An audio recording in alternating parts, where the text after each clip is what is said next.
Hey, friend. Welcome to Parents Who Write. Today I have with me Jessica Dall, who is an author and editor of historical fiction, romance, and romantasy, some of my favorite genres. Jessica, thank you for joining me on the show today. Thank you for having me. I'm excited to be here. So let's just dive right in. What I wanted to start off actually was asking, what's been your writing journey so far? How did you get from, I don't know, what preschool to being an author? No, really, where does your writing journey begin? Preschool is actually not too far off, but it was always more a hobby thing where my friend got really into fan fiction in middle school. And so I sort of jumped on the board where we wrote Harry Potter fan fiction together. Love it. In high school, I moved into what I have creatively termed, I can't believe it's not fan fiction, where it was a bunch of kids at a magic school that was totally not Hogwarts fighting people who aren't wizards. So it's not Harry Potter. Uh-huh. And so I moved into that. And then from there, it sort of became more and more focused on original writing. I got a internship at a small press in college, actually. And I think that's when I finally was like, hey, I could make this hobby like a job. I was basically a slush file reader. For people who don't know, that's when you don't have an agent and you send in something to a publisher, they put it in the slush pile. And interns like me get to read it and sort of go, this isn't what we're looking for. Maybe this is something the acquisitions editor wants to see, all that sort of stuff. In college, it sort of went to, hey, I could actually try to be a writer along with being an editor. And that is around when I started like actually full on, this is what I want to do. Before that, I was originally pre-law and was planning on going to law school, but I don't think that was right for me. I originally wanted to be an archaeologist. I wanted to be Indiana Jones. When I tried to go to school for that, they were like, well, really, you go to school for being an anthropologist, which is funny because Adeline in my main series is an anthropologist. So little hallmark there to my original desire to be Indiana Jones. I love when pieces of ourselves crop up into our books. That's cool that you did the whole slush pile thing. When did you become an editor? Where did that fall into the mix? Well, my internship was really great, but since it was such a small press that I got to sort of move between departments where I did like a section where I helped the layout people. I did a section where I helped editorial and part with marketing and that sort of thing. I always loved writing and I had sort of a good ear for it. There are some people who are very, very technical and they've taken all the classes and learn it all. And at this point, I've learned it all because I sort of fell into it backwards where I read a ton and could tell you, this doesn't sound right. I can't tell you why it doesn't sound right, but it doesn't sound right. So I did very well in editorial, even though I didn't really have any formal training in it. And so I sort of tumbled into learning on the back end while I was doing it. I joke it's sort of the apprentice model, like old school, where you have some aptitude for it and then you just learn on the job. And so I now do content editing is my main editorial work. Mm-hmm. I love it. So I wanted to be a writer and I went to school for my bachelor's is in literature. And then I didn't actually understand how to get a job after school and how to earn money as a writer. So I became an editor and found out that being an editor and a writer are not the same thing.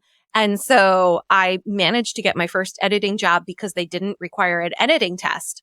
And then I thought I was going to get fired within the first 3 months because I realized that I was terrible with grammar. It was mortifying.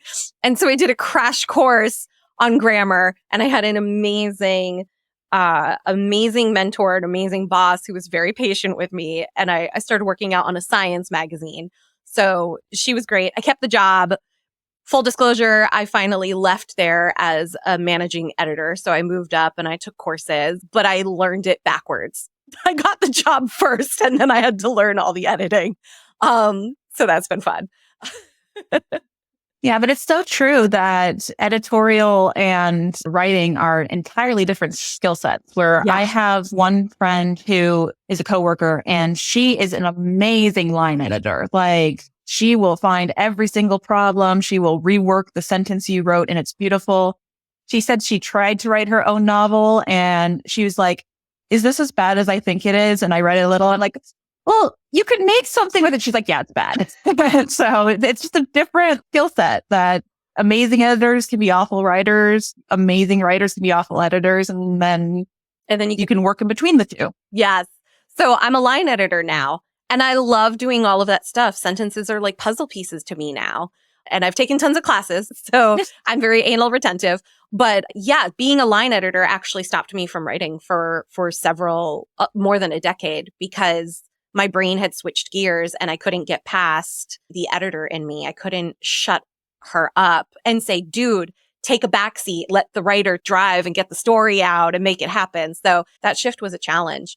But yay for you. I love that you do content editing. That's fun. Talk to me about writing. When I met you, it was at the Gaithersburg Book Festival, and I picked up your book, Forever Bound, which I finally got through my TBR reading pile, and I read it and I loved it. I consumed it, I think, within 3 days. But when I met you, you were pregnant. How did your writing shift with finishing your novel before having a child? And now you've got a baby.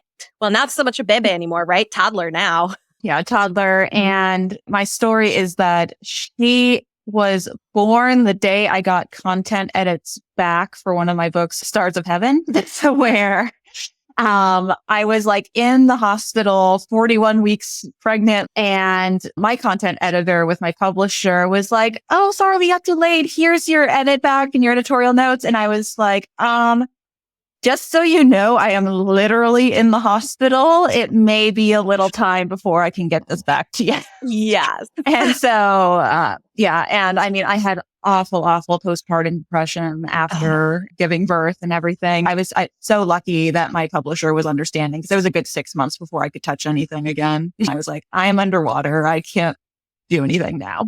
You know what, though? I give you so much credit for acknowledging that you had severe postpartum depression, and that you gave yourself space to recuperate, to recover, to heal, to do whatever it is that you needed to do to address that. And then after that, the fact that you still managed to go back to writing, because I had undiagnosed anxiety post-birth. Because all the questions were like, are you blue and sad and da-da-da? It wasn't like, are you screaming every 5 seconds and feel like your heart is racing constantly? So I didn't write for honestly, like 5 to 6 years between the birth of both of my children.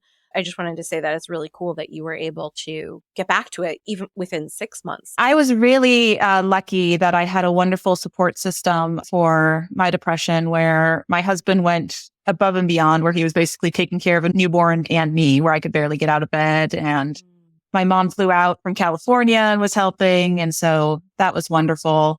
I mean, my OB was on it like right away. Because of course, as you're saying, they give all the little questionnaires and they like flagged me right away. Mm-hmm. But yeah, your experience, I have a lot of friends who had postpartum anxiety, some who've had postpartum rage, and just, you don't hear about that nearly as much as postpartum depression. You're right. So I definitely had rage, and I didn't know what was wrong with me, right? I had never been a screamer. So I joined a peaceful parenting workshop to be like, okay, what's going on? And that was the first time that somebody had said that rage actually masks anxiety. And that's when it clicked. And I was like, oh my God, I am terrified all the time because I had a traumatic first birth. I was just anxious all the time and was screaming all the time. I can talk about it now because of the fact, like you said, people don't talk about it. I didn't know about it until one of my friends was having the same issue, where she's just like, I'm screaming at my husband all the time.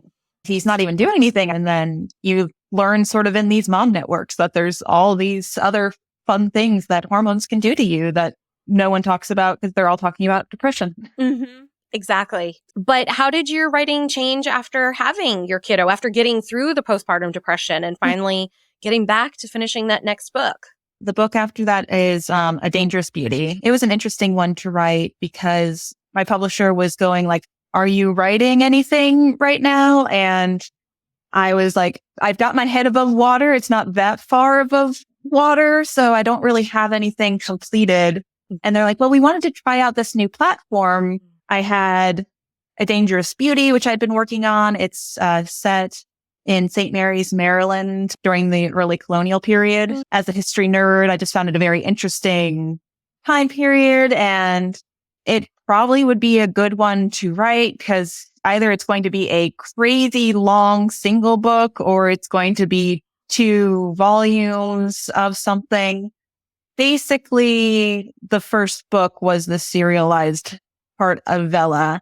I am still struggling a bit on getting a second part written. Part of that, I think, is because it got so much of that depression and anxiety in the characters, where the protagonist in it is a woman who's dealt with a lot of trauma around those topics. And so the second part, she's supposed to be pregnant again, but I was just getting so into that dark headspace of her spiraling because she'd had such a bad time. Maybe if I have a little bit more distance, I'll be able to actually write it without it. My husband and I joke that it's called the Katniss problem, where when you break a character too much, and it's really hard for them to be proactive at that point. And I'm like, I need to save her from the Katniss problem, where she's just a little too broken right now.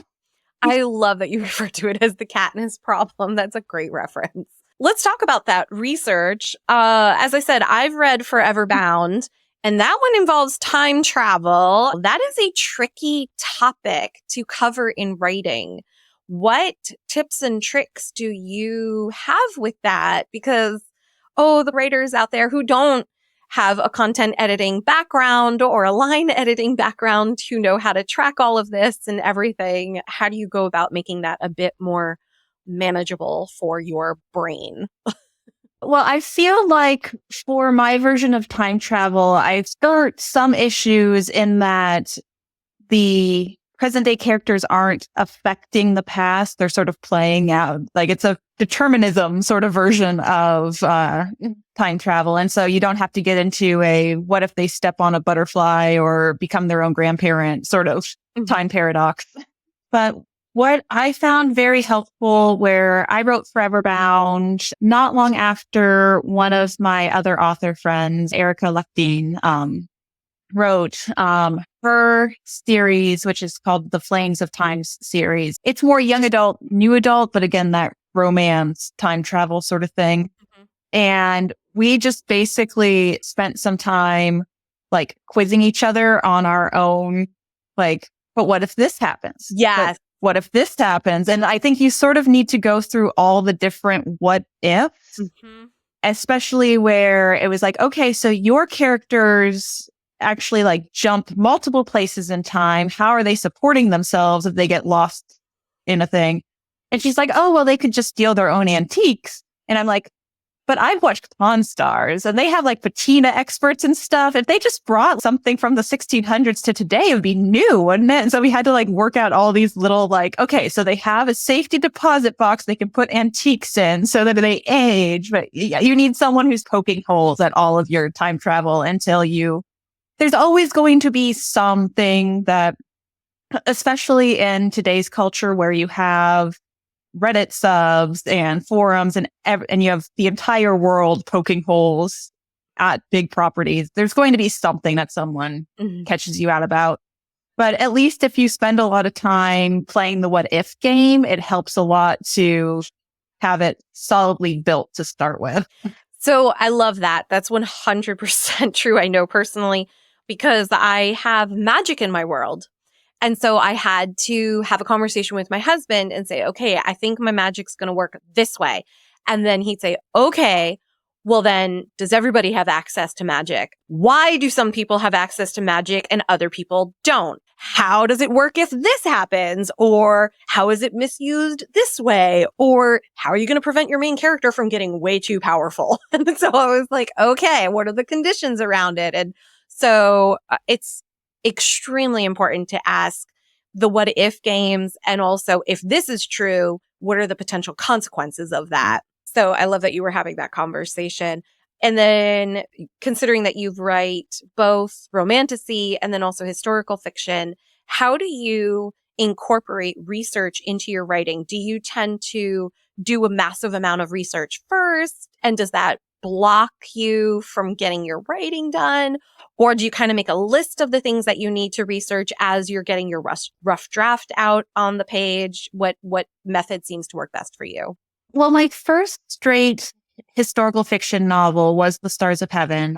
It's based during the 1755 Lisbon earthquake, which I joke is the most important historical event no one has ever heard about. My husband and I were playing Assassin's Creed, of all things. Fun. And there's a part of the game where like you take the little MacGuffin from the game and all of Lisbon starts crashing down around you. The game is like sci-fi historical-ish. But they generally don't like destroy cities for no discernible reason. And so I found out about the Lisbon earthquake and was like, I have never heard about this. I'm a history nerd and I know nothing about Portuguese history. This is fascinating.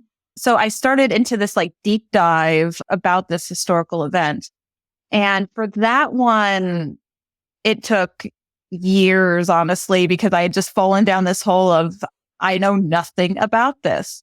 I think it worked very well, but it's also not necessarily sustainable to write every book over 6 years sort of thing. Right. So what I do these days, that seems a nice balance between tripping yourself up because you're spending too much time getting a fake PhD in the topic. Yes, I love it.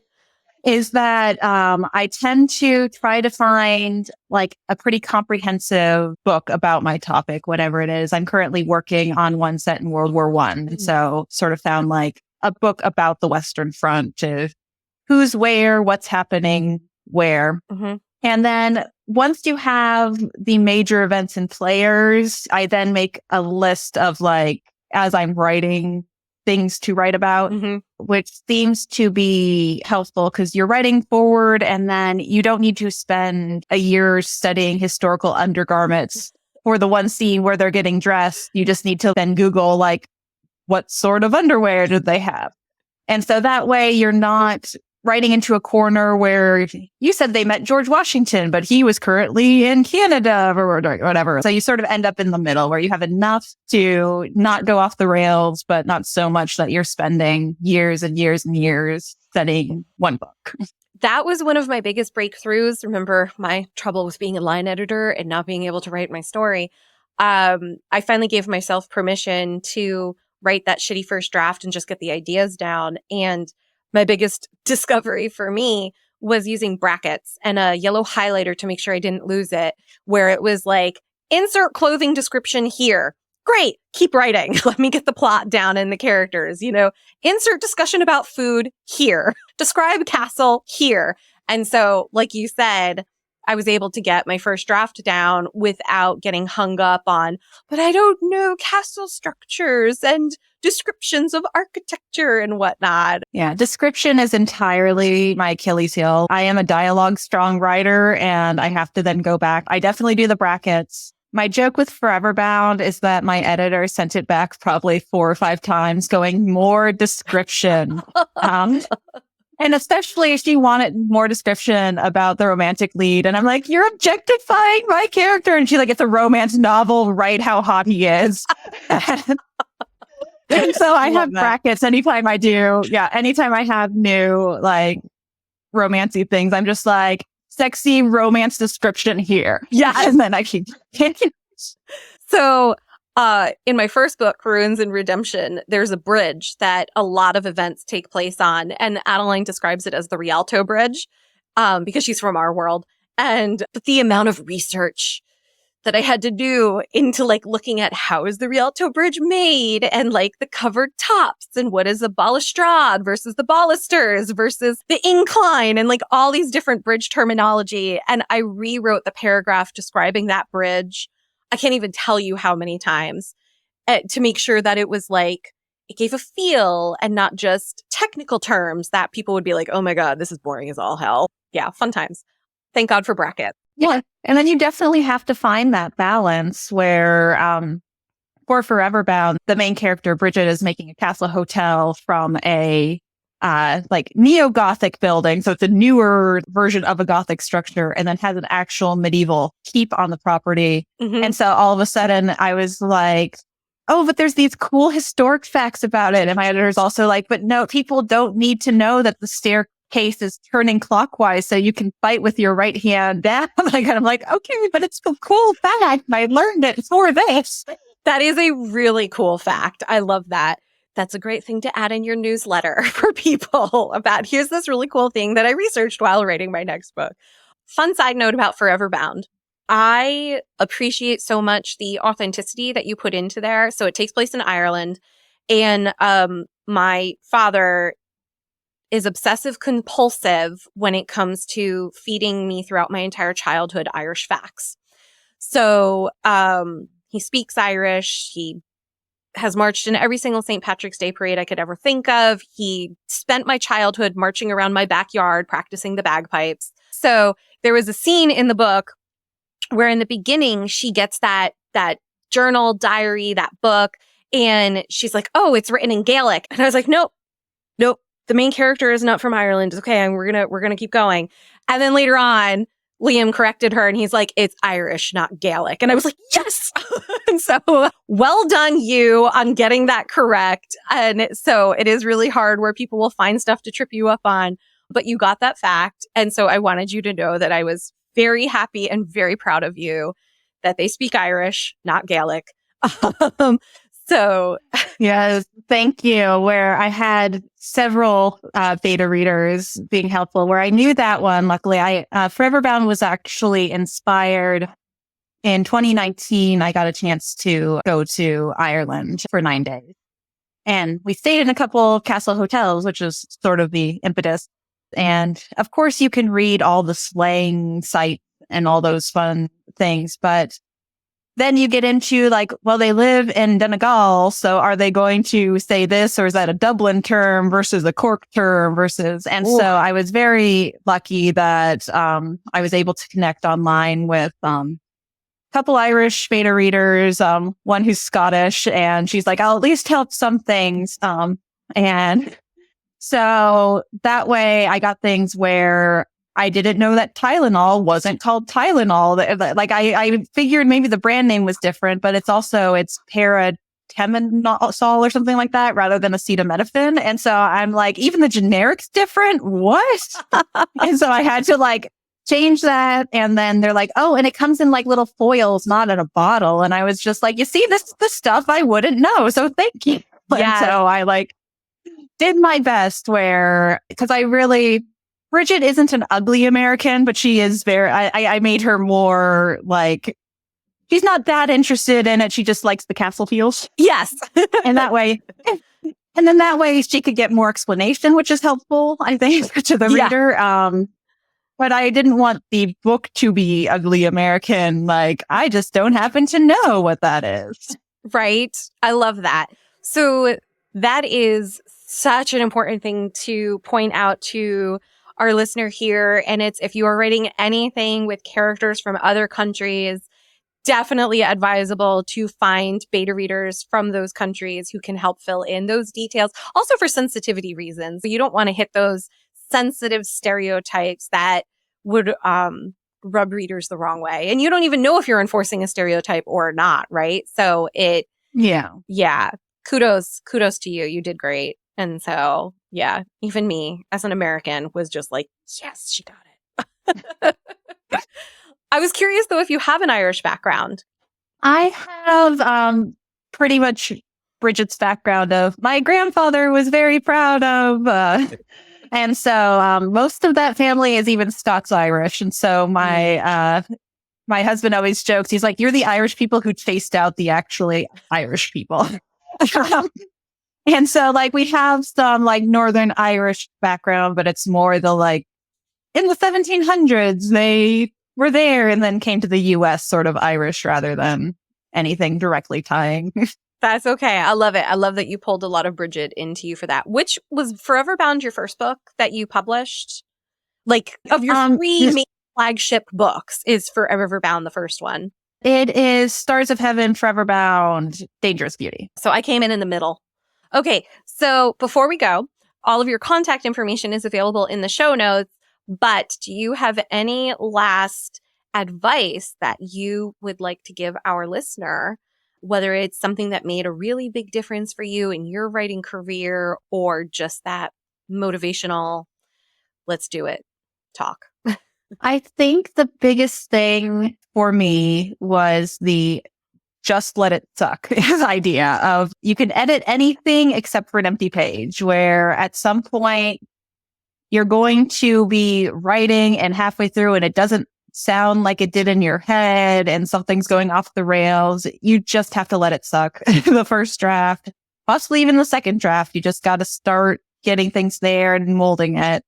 I sort of liken it to if you're a sculptor, you have the marble there and you're chipping things away and sometimes it just doesn't look right. You just got to keep going because you'll get down to it. But there's going to be a lot of ugly parts in between and you just got to keep pushing. I love it. Especially when it comes to the content editing, you're working with the raw clay. Whereas with me as an inline editor, I refer to the finished vase. And I always say that you created the vase, the author, but it is my job as your editor to polish and make it shine as brightly as beautiful. So I love that we can approach it from two different sides. help this vase. There we go. So great. Well, thank you again for joining me on the show. Yeah, I thank you so much for having me. I had a great time.